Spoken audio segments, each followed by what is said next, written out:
you all set?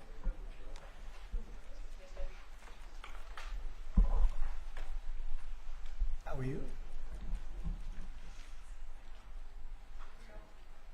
Thank you very much for being with us. It's a good time for this country. We have the hottest country anywhere in the world. I think you're hearing it from a lot of people, not just from me.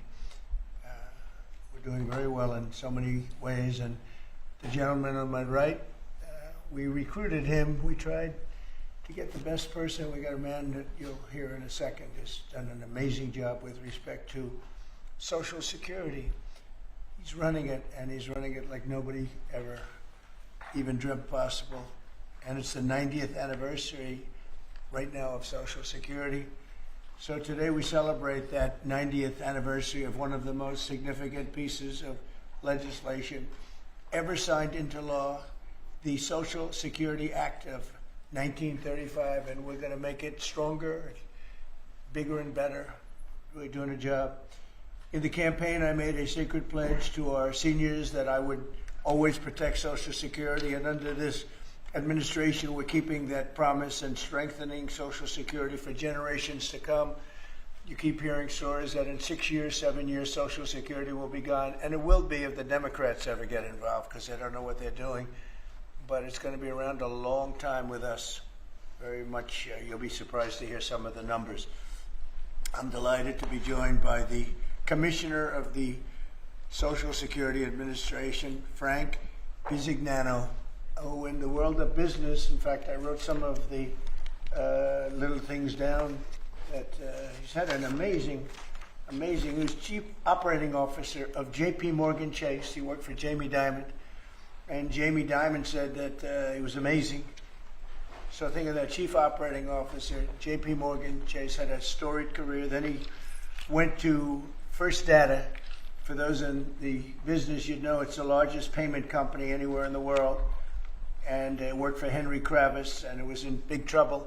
He took it over as CEO. He made it incredible. They merged with Fiserv, and he became CEO of that, and that became extremely successful. I was in Milwaukee. I guess they have the Milwaukee Arena, and where we had some good success and some good speeches. But he's a really legendary guy, and he wanted to do this. I mean, he just wanted to straighten out Social Security because he loves our country. And what he's done in a few months is amazing. Almost 60 million American seniors rely on Social Security for peace of mind and a life of dignity and retirement. These Americans paid into the system, and they deserve leaders in Washington who are going to protect the benefits they've had and protect Social Security. Under Biden, Social Security went down like nobody's ever seen. It deteriorated. There's never been anything like it. The 4 years of Biden were very, very destructive.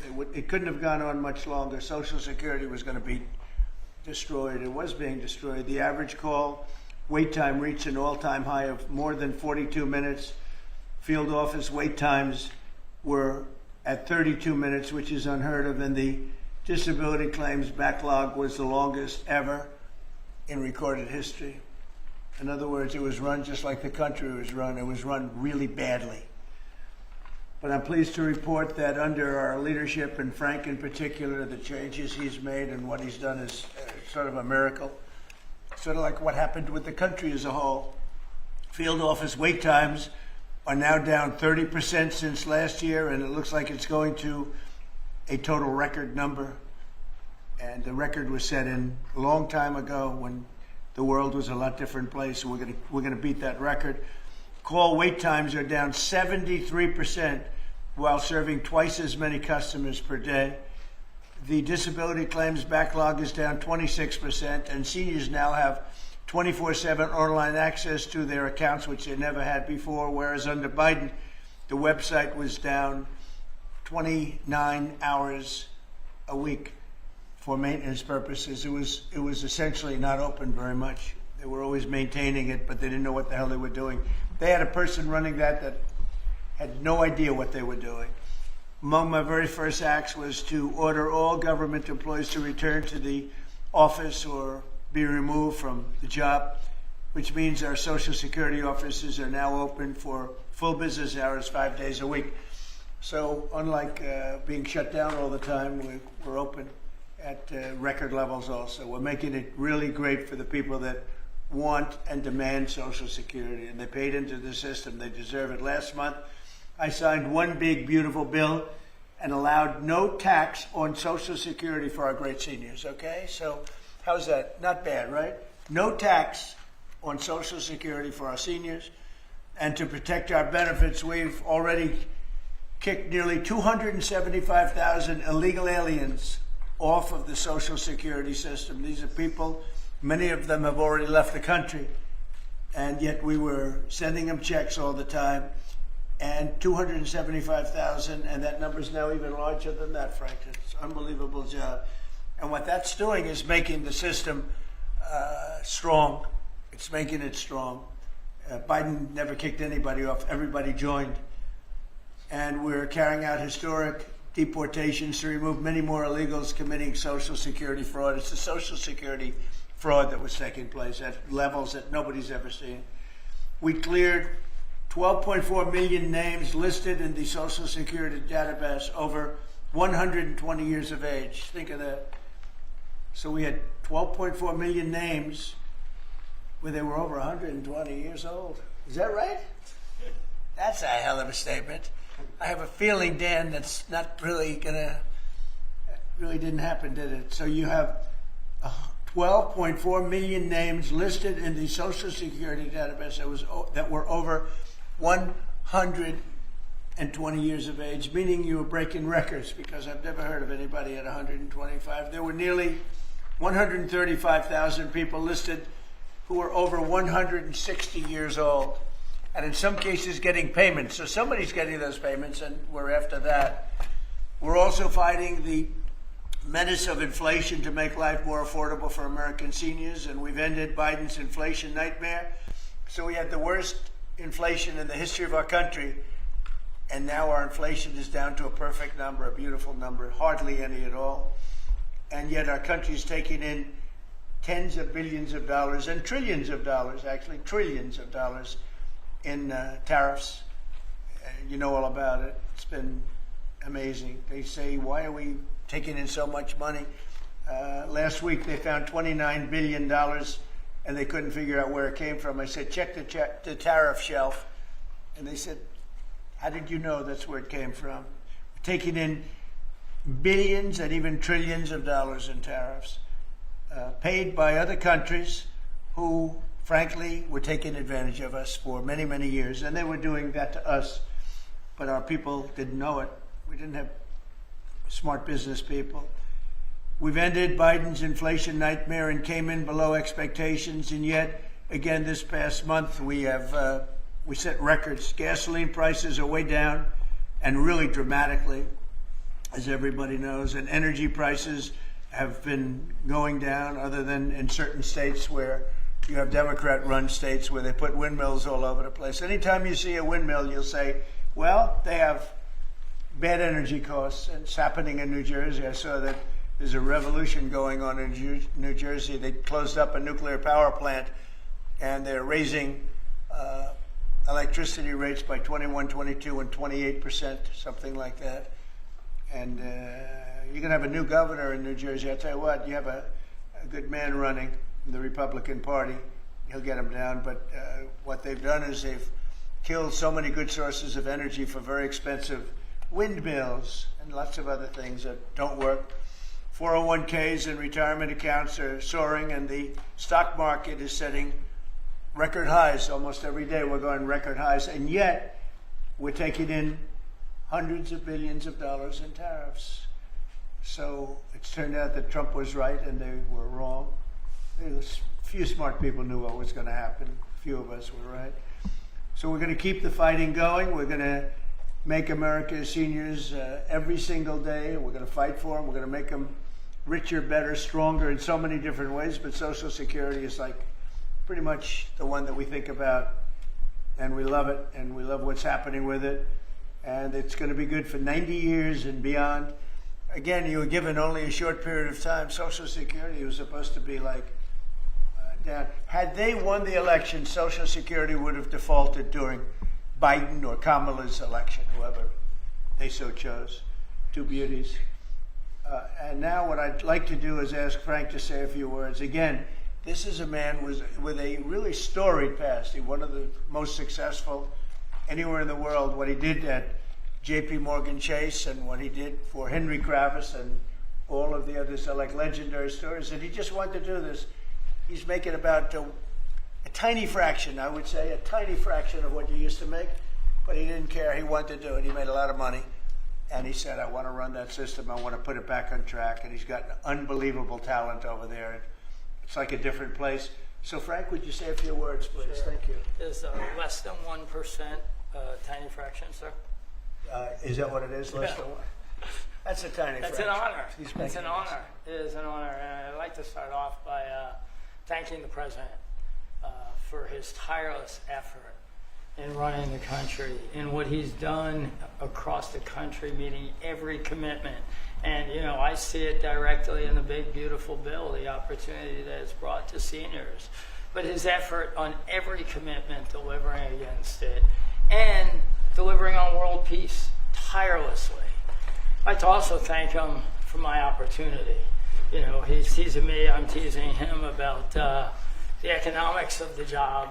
But the reality is to serve 300 million Americans, which is what Social Security serves, is a tremendous honor.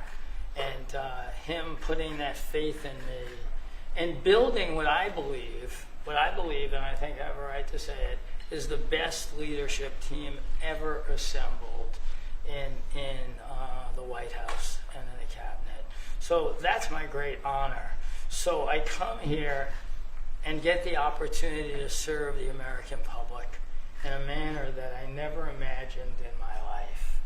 And what we found was the opportunity to fix a foundation.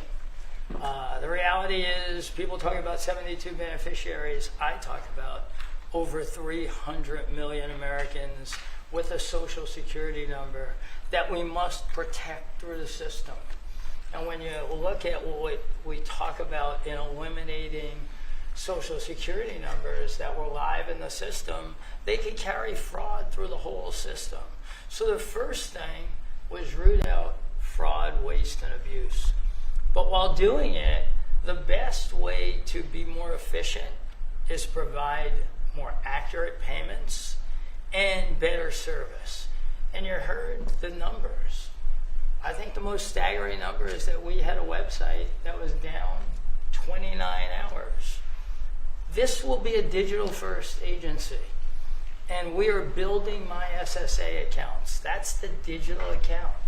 And we have a bold goal of 200 million Americans to have a digital SSA account by the end of next year.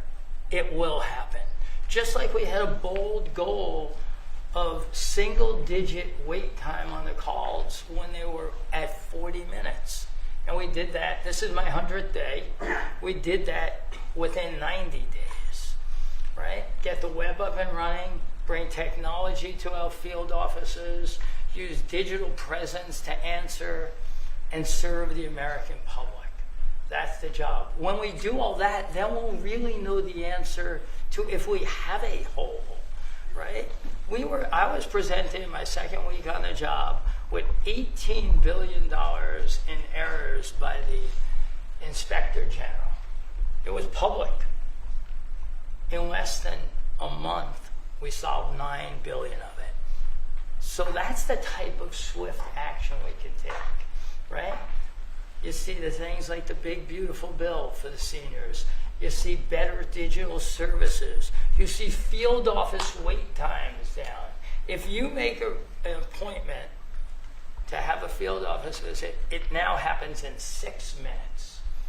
Unprecedented. We are serving more people and delivering more than was ever delivered before in a manner with the highest possible quality, and we've just begun. You should expect this to be a great digital-first agency. My commitment to make this happen is as deep as the President's commitment to make the world a great place. And you see the fabulous job happening here across America and what he's doing in the world. You should expect Social Security, just like the President I thank him for making America great again. It's happening. Social Security will be great again. You have my commitment. Thank you, Mr. President. Thank you very much. I'm going to sign the new proclamation, please. Sir, this is a proclamation both commemorating the 90th anniversary of the Social Security Act, the signing of the Social Security Act, and also the incredible accomplishments of your administration, fixing and promoting and safeguarding Social Security. And it also obviously mentions the fact that as part of the One Big Beautiful Bill, a vast majority of our senior citizens are no longer paying taxes on their Social Security benefits, as you promised in your campaign and as you delivered for the American people. That's a big factor, isn't it? Huh? Yes, sir. That's great. I think they're very happy about it, too. They're very happy about a lot of things. Good job, Frank. Thank you, sir. And Frank has brought with him some of the most talented people in business, and they were making a lot of money, but they made a lot of money. They had money they didn't have to make anymore, and they just want to do this. They want to have our country become strong and good, and that's what's happening. And we're doing that in a lot of locations, a lot of areas. You deal with some of the people that are commissioners, that are secretaries of state, secretaries of treasury and of commerce, people that were really, really successful people, and they gave all that up to make a very small amount of money. They don't even consider it a fraction. You say 1%, less than 1%. That's pretty good. That's a big pay cut. But Frank is one of the most outstanding of all. His career has been incredible, and you just have to look at what happened at J.P. Morgan Chase and look at what happened with First Data. First Data was the biggest company of its kind in the world, but it was not going to make it. He went in, and it became a tremendous success. It merged into another company, and he became the head of that company. Then he said, let me go save Social Security. Because as big as that stuff is, it's small potatoes compared in terms of numbers, right? In terms of numbers, these are big numbers. Government numbers are big numbers. So I want to thank everybody for being here, but I'm really proud of you, Frank. And here's your proclamation, and let's take a look at what that looks like. Signed by the human hand. For a change. That's good, right? Do you have any questions for Frank? Mr. President. How about questions for Frank? For Frank? Mr. President? Yes, on Social Security. Please. First and foremost, this was a major campaign promise that you had. 2023 it was one of the first Agenda 47s that you put out. It was titled, We Must Protect Medicare and Social Security. Why was this important for both of you to get done, and given the fact that it will impact millions of lives? Well, it was very important to me because I knew how Social Security, I've been hearing about it for years, long before I came to office, that it was really going to die very shortly. And I had to put somebody outstanding in, and I was talking to him on a business sense once, and I said, this guy's amazing. And he said, I'd love to help you with Social Security because it's sort of what he does. You know, he takes troubled entities and turns them around. And he did some of the biggest messes in the world, and Social Security in a certain way, I guess, you reported it all the time. In 4 or 5 years, it's going to go bust, but not anymore, it's not. And he's got it turned around so well. The proclamation helps. All of the things we've done help. And he's finding such tremendous fraud where we have illegal aliens. We have people that don't even exist on Social Security now. They don't exist. And what it does, it makes it totally secure and powerful for the people that are on it and need it. And we're very proud of the job he's done, one of the best. Kara Castro from Lintel TV. How are you today, sir? Democrats like Bernie Sanders and Elizabeth Warren continue to peddle the lie and the claim that you're trying to cut Social Security, despite your repeated promises to protect it. Why do you think they keep pushing this misinformation and literally terrorizing the elderly in America that sadly keep watching the very misleading mainstream media? I love your question. I should have called you almost first, but I love his questions also, always. But it's such a good question. It's so vicious what they do. Elizabeth Warren said she was an Indian. We call her Pocahontas. She's a liar. She lied her whole career. Based on the fact that she was an Indian, she was able to get into certain colleges, get certain jobs, get into certain universities to work there. She's a liar and a mean person. She's a nut job.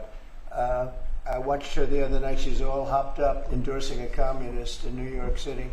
And she was all excited and jumping up and down. She's got to take a drug test. She really does. She's got to take a drug test. There's no way somebody can act that way and be normal. What she's done to our financial institutions, she destroys people. Do you know that you had a lot of great banks in the Midwest and banks that loaned to farmers and others, and they went out of business? She put them out of business. Stone cold mean. Banks that were open 150 years, family banks that supplied the farmers and manufacturers and others, and she put them out of business. She's a mean, horrible human being. Bernie Sanders is Bernie Sanders. I don't mind him so much. He's just a liberal guy, very liberal guy. He's a wacky guy. He's still sharp. I got to tell you, you know, he's 86 or 87 or something. He's still sharp. You compare that to Joe Biden, it's, you know, sort of what happened. So I don't mind Bernie Sanders. With him, you know what you're getting. You're getting a guy, he's a nasty guy, but he's somebody that, I don't know if I call it a fastball, but he's able to throw the ball pretty well. He's okay. I watched him the other day. He was totally on the opposite side of things. I will say this, the biggest issue right now, and an issue that's really taken hold, is crime, stopping crime in the cities, and the Democrats are fighting the stopping of crime. So I think that's like men playing in women's sports is okay, or transgender for everybody, okay. But this is a bigger issue. This is the biggest of all issues. Crime is rampant in D.C. It's rampant in our generally blue-run cities, and they've got to do something about it, or they're never going to win another election. And instead of calling me a dictator, they like to say Trump's a dictator. Trump's a dictator. Well, I had calls from many, many friends, including Democrats. I have a lot of Democrat friends, but they're normal people. And they were thanking me so much for what I'm doing in D.C. They feel so safe already. And you know, at the border, we had 0 people come in, and this is done by a liberal group. They're the people that do it. I have nothing to do with it. 0 people in 3 months. We had 0, 0, and 0 for 3 months. And last year we had millions of people pouring in from all countries, from jails, from drug addicts, gang members, drug dealers, by the thousands and thousands. 11,888 murderers, half of whom committed more than one murder. They flowed into our country, and for the last 3 months we had none. And I didn't remember when Joe Biden used to always go, I need legislation. I had no legislation. I just said we're closing the borders, and the whole world understood it because they respect your country again. They really respect this country again. They didn't respect it. When he said it, it didn't mean anything.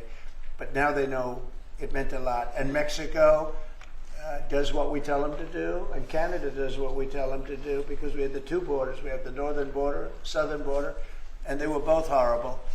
But now it's some people say it's a miracle. Well, what Frank has done with Social Security also is something very special. But what we're doing with crime, which will be your next question, I guess, that's because everyone's they're afraid. Half of the people here, maybe all of the people here, most of you live in D.C., you are petrified to go out.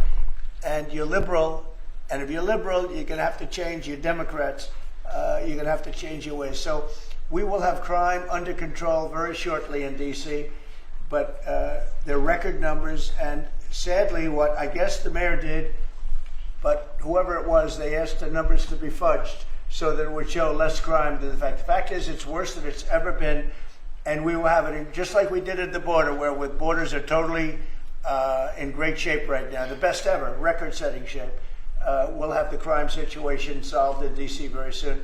And we're also going to beautify the city. We have a beautiful city, but you can't have graffiti, and you can't have roads with potholes, and you can't have the medians, the dividers in the roads falling down on the street. We're going to be beautifying the city, making it really beautiful. We're going to be getting the criminals the hell out of here. We don't want the criminals in Washington, D.C. Mr. President, one on your Putin meeting and then one on D.C. crime. Are you prepared to offer Vladimir Putin access to rare minerals to incentivize him to end the war? We're going to see what happens with our meeting. We have a big meeting. It's going to be, I think, very important for Russia, and it's going to be very important for us, and important for us only that we're going to save a lot of lives. Look, we have, we're not paying any money, as you know, to Ukraine. We're supplying equipment. We're being paid 100% plus for that equipment. by NATO. And I got NATO up from 2% to 5% of GDP. They now have billions of dollars. NATO is a very rich group of countries, and we make the best military equipment anywhere in the world by far, and they're buying our equipment, and they're paying 100% for the equipment, 100%. In fact, they owe us about $2 billion now. They're going to send a check. Another one was sent recently for $1 billion. So we're not spending any money anymore. Biden gave them $350 billion, got nothing for it. And if you look, and by the way, we also signed a rare earth deal where we get, years of rare earth to get our money back, the money we spent. But what I'm really doing this for is to save thousands of soldiers a week. You have Russian soldiers, you have Ukrainian soldiers, and then you'll have missiles dropped into various cities and towns in Ukraine. And they're losing last week they lost 7,251 people, mostly soldiers, Russian and Ukrainian soldiers. I'm doing it for that reason. We have a meeting with President Putin tomorrow. I think it's going to be a good meeting, but the more important meeting will be the second meeting that we're having. We're going to have a meeting with President Putin, President Zelensky, myself, and maybe we'll bring some of the European leaders along, maybe not. I don't know that it's going to be very important. We're going to see what happens. And I think President Putin will make peace. I think President Zelensky will make peace. We'll see if they can get along. And if they can, it'll be great. I've solved 6 wars in the last 6 months, a little more than 6 months now, and I'm very proud of it. I thought the easiest one would be this one. It's actually the most difficult. We had one war raging, as you know, for 37 years. One in the Congo with Rwanda was raging for 31 years. We solved 6 of them, made peace, not just solved them, we made peace. If you look at Pakistan and India, planes were being knocked out of the air. 6 or 7 planes came down. They were ready to go. Maybe nuclear, we solved that. I thought this would be maybe an easier one. It never made sense, this war. It would have never happened when I was president. If I were president, this war would have never happened. But millions of people have been killed. And I'm there for one reason, to see if I can solve. This was Biden's war. This isn't my war. I want to see if I can stop the killing. Yeah. But rare earths, do you plan to offer him access to that at all? We have great rare earth. We made that as payment for all of the money that we've spent so foolishly in Ukraine. We spent $350 billion. Now Europe spent $1 billion. That's a lot of money. They spent $100 billion. That's a lot of money. But we shouldn't be spending a lot more money than them, and they understand that. And I think that's maybe why we're not spending money anymore. We're not spending any money. They're paying us for everything. So people are shocked when they hear it. They don't even understand. They don't even write about it. But we're not spending money. But we are spending a lot of time trying to get the war solved. If we can get the war solved, we'll be very happy. As far as rare earth, that's very unimportant relative to. I'm trying to save lives. On DC crime, sir. Mr. President, on DC crime, do you have a message for the Democrat lawmakers like Nancy Pelosi or media who are saying, after living here for many years, that there is no crime and you're trying to start a new news cycle? It's another reason why the Democrats lost the election in a landslide. They lie. It's just lie. Look, the crime is very bad. I think they'd be much better off saying, we want to help President Trump with the crime because it's an epidemic. It's a tragic situation. It's the worst it's ever been. And we want to help President Trump with the crime, as opposed to, he's a dictator. He's a dictator. People are so happy to see our military going into D.C. and getting these thugs out. As you know, we arrested a lot of people yesterday. We arrested a lot of people today. We're getting people that have arrest records that you wouldn't believe. 28 arrests, 15 arrests, brutal, brutal people. And we're going to have to do something about this cashless bail, because people shoot somebody, they kill somebody, and they're out on the street in less than an hour. Now, that's when it's all started in New York, in Chicago, Los Angeles. You take a look. If we didn't go to Los Angeles to help this incompetent governor and a mayor that doesn't know what the hell she's doing, if we didn't go to Los Angeles, you wouldn't have a big part of it burned down. The other part of it would have burned down too. You would have not had. I don't think you would have been able to have the Olympics. We have the Olympics. I have a lot at stake with that because I'm the one that got the Olympics. I got it in my first term, And I was saddened because I got it for what would be my third term, okay, which turned out to be second term. And the Olympics, it's a great honor, but I felt badly because I said I won't be president when the Olympics came. Well, through circumstance, I am president. I want to make sure the Olympics is great, the World Cup is great, and the 250, maybe the most important of all, is the 250-year celebration is great.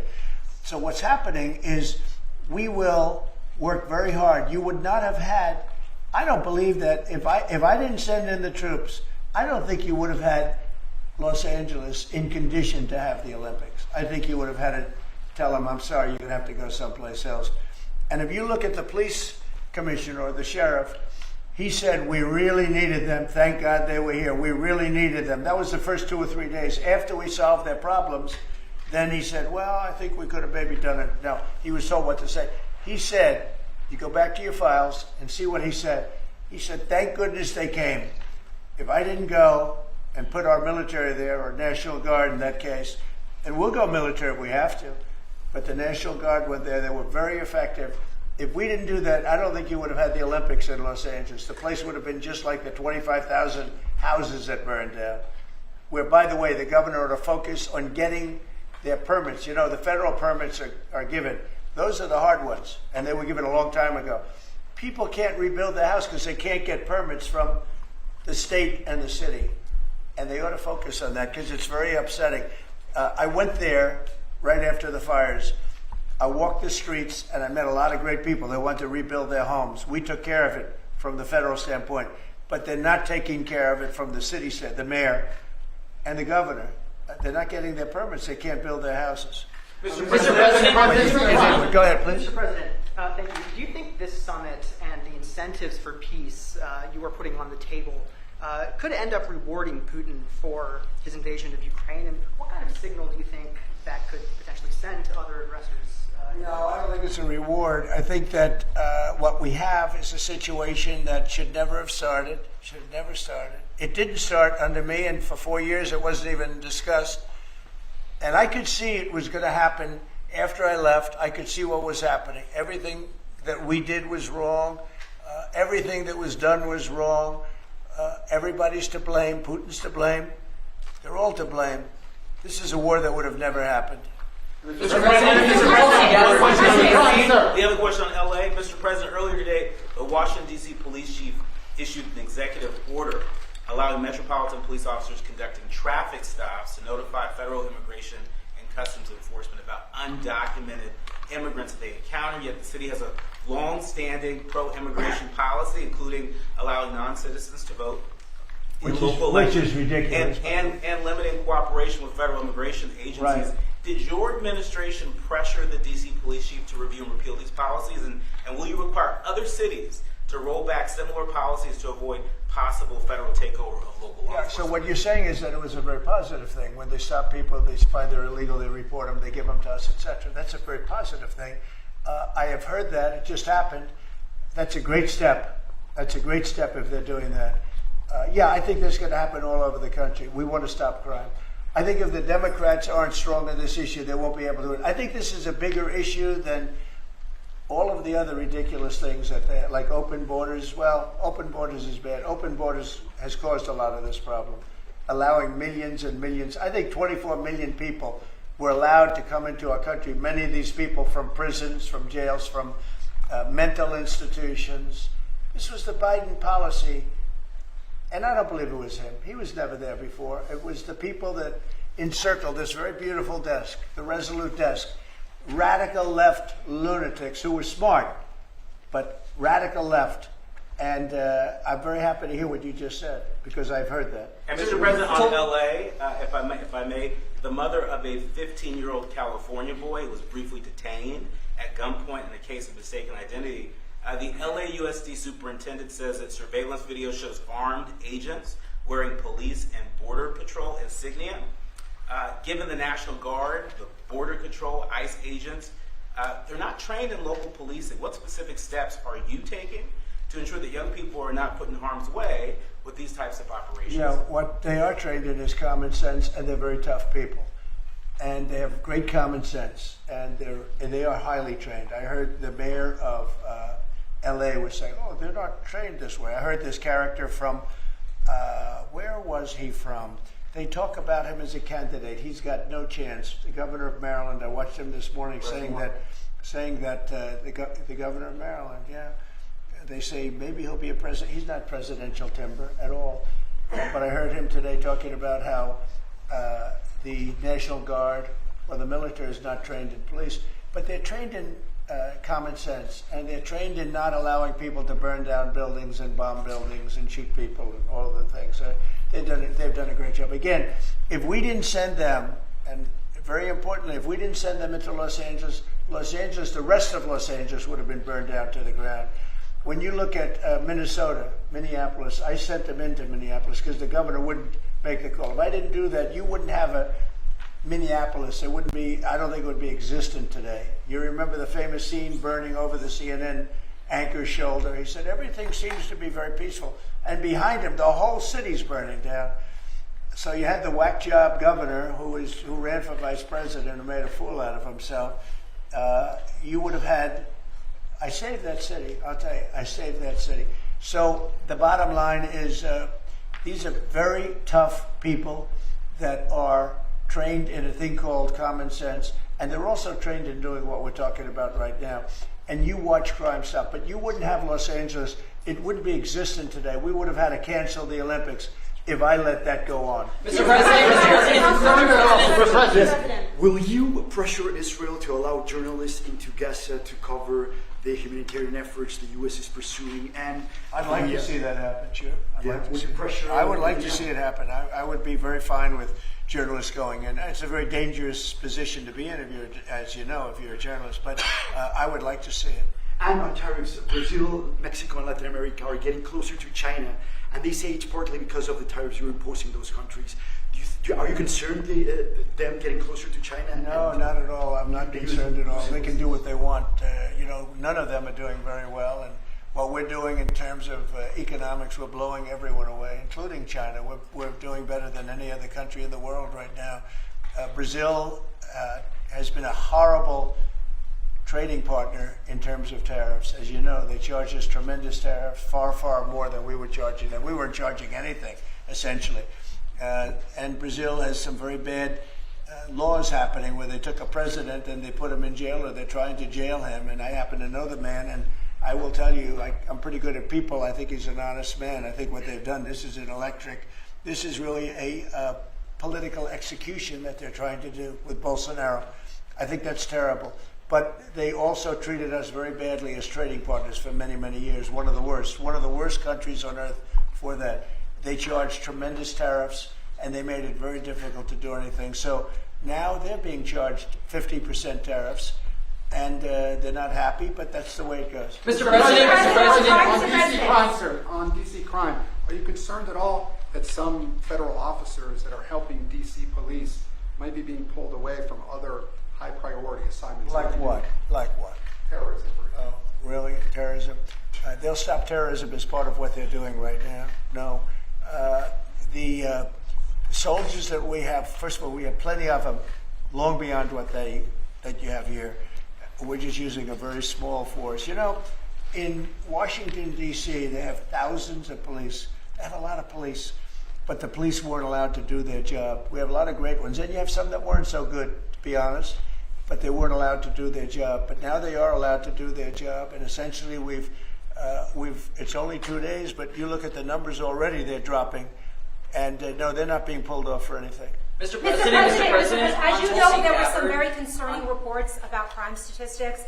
Police are manipulating crime data to downplay crime in D.C. Will the administration release its own crime statistics to counter their misinformation? And will those individuals who are intentionally misrepresenting crime data and fudging the books, like you said, be penalized for endangering the public? They are under investigation right now.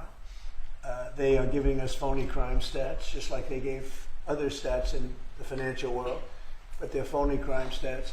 And Washington, D.C. is at its worst point, and it will soon be at its best point. You're going to have a very safe, you're going to have a crime-free city. I mean, I say that. You're going to have virtually a crime-free city. And these are strong men, but the criminals are strong men and women, but they're strong men. And these are people that don't play games. We're not playing games. These are criminals we're dealing with. And they treated people. They took one of the people that worked for us the other day. You saw the beating, the pounding, 10 against 1. And they pounded the hell out of him. He's lucky to be alive. He's barely, almost killed. And we're not going to have that happening, please. Mr. Tulsi Gabbard declassified more documents last night related to the Russiagate hoax. She's doing a great job, by the way. That was another fake story. I'm very happy with the job she's doing. That's right. They declassified some terrible documents talking about Democrats and what they did. Yeah. Radical left lunatics. It showed that then DNI James Clapper sent out emails to IC officials saying that it would be a team sport to push then the debunked 2017 ICA report, and that it might lead them to compromise on their normal modalities. What's your reaction to the latest declassification? And in your view, sir, what does real accountability look like for players? It's incredible what we're finding. Absolute proof of guilt. And we'll see what happens. But Clapper and Comey and that whole group of criminals, they're criminals. And they made it very tough. You know, they did the fake Russia witch hunt that lasted for 2 years. And I got totally exonerated. There was no doubt about it. They should have done it in 1 day, not 2 years. But it was a whole scheme to try and demean Trump so that I couldn't win an election. And that is a criminal group of people. They're sick people, and they're criminals, and they should be taken care of. Mr. President, does Putin have a strong hand tomorrow? Well, he came to our country, and I heard CNN fake news talking about that was a big win for him. Normally, he would say the opposite, but they said, oh, it's a big win that he came here. Normally, he would say the opposite, he came here. I think that President Putin would like to see a deal. I think if I weren't president, he would take over all of Ukraine. It's a war that should have never happened. If I weren't president, in my opinion, he would much rather take over all of Ukraine. But I am president, and he's not going to mess around with me. Mr. President, on Russia, Mr. President, would you support or agree to reducing NATO troops in Europe, in countries like Poland, in order to get Russia to agree to a peace deal? That hasn't been put before me, and I'll think about that for later, but it has not been put before me. Go ahead. Is anything less than an unconditional and immediate ceasefire a victory for the U.S.? Tomorrow? Yes. Well, tomorrow we'll see. I say, I don't know where that comes from. Sort of not a good question. I would say that tomorrow all I want to do is set the table for the next meeting, which should happen shortly. I'd like to see it happen very quickly, very shortly after this meeting. I'd like to see it actually happen maybe in Alaska, where we just stay because it's so much easier. But I think that it's going to be very interesting. We're going to find out where everybody stands, and I'll know within the first 2 minutes, 3 minutes, 4 minutes, or 5 minutes, like we tend to find out whether or not we're going to have a good meeting or a bad meeting. And if it's a bad meeting, it'll end very quickly. And if it's a good meeting, we're going to end up getting peace in the pretty near future. Okay? How about one more? Mr. President, on the Smithsonian. Thank you, Mr. President. On the Smithsonian, I know that your administration is seeking to weed out a lot of this left-wing spin that's in the museums, but we're seeing from people like Brian Stelter or other commentators that they're insinuating that you are trying to change history according to your narrative. What's your response to that, and is there anything you'd particularly like to take a look at? We want the museums to treat our country fairly. We want the museums to talk about the history of our country in a fair manner, not in a woke manner or in a racist manner, which is what many of them, not all of them, but many of them are doing.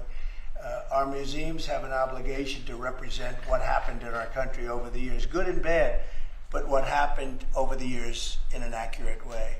Thank you very much, everybody. Mr. President, how do you reconcile that?